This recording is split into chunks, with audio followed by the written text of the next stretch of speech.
বিরল কোনো সিদ্ধান্ত ১০০ বছর কাঁদলেও আল্লাহ বদলাবেন না। নারী বিরল কোনো সিদ্ধান্ত ১০০ বছর কাঁদলেও বদলাবে না। নারী এবং আল্লাহর একটা মিল আমি খেয়াল করেছি। সেটা হলো যে কোনো সিদ্ধান্ত আল্লাহ কোনোভাবেই বদলায় না। আতাউল স্যার বলেন ৪ ধরনের ভাগ্য আছে। একটা সহজে আল্লাহ বদলায়, আরেকটাও মোটামুটি চেষ্টা করলে, কান্নাকাটি করলে, আল্লাহর কাছে চাইলেও তিনি বদলান। আরেকটাও ভাগ্য অংশ আছে, সেটা অনেক কান্নাকাটি করলে আল্লাহ হয়তো সেই সিদ্ধান্তটা বদলান।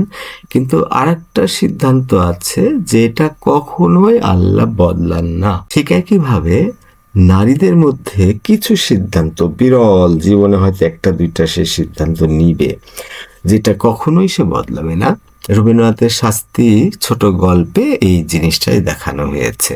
যখন বলল যে বউ মারা গেলে বউ পাওয়া যাবে, কিন্তু ভাই মারা গেলে ভাই পাওয়া যাবে না, সেভাবে তার বউকেই খুনের আসামি করলো। আসলে তার ভাই খুনের আসামি ছিল। যখন এই কথাটা শুনলো, তখন সেই মহিলা আর কোনোভাবেই রাজি হলো না। পরে যখন ভুল ভাঙ্গে দুই স্বামী এবং দেবরের, তখন তারা খুবই চেষ্টা করে যে না, তুমি খুন করনি, আমার ভাই খুন করেছে বা আমি খুন করেছি। কোনোভাবেই সে আর কোর্টে বলল না যে না, আমি খুন করিনি। কিছুতেই শুনলো না, ফাঁসিতে ঝুললো, তাও সে শুনলো না। ঠিক ৫০০ বছর যদি কাঁদে একটা মেয়ে, কিন্তু তারপরেও সেই হাজবেন্ড বা বয়ফ্রেন্ড তাকে আর মেনে নেবে না।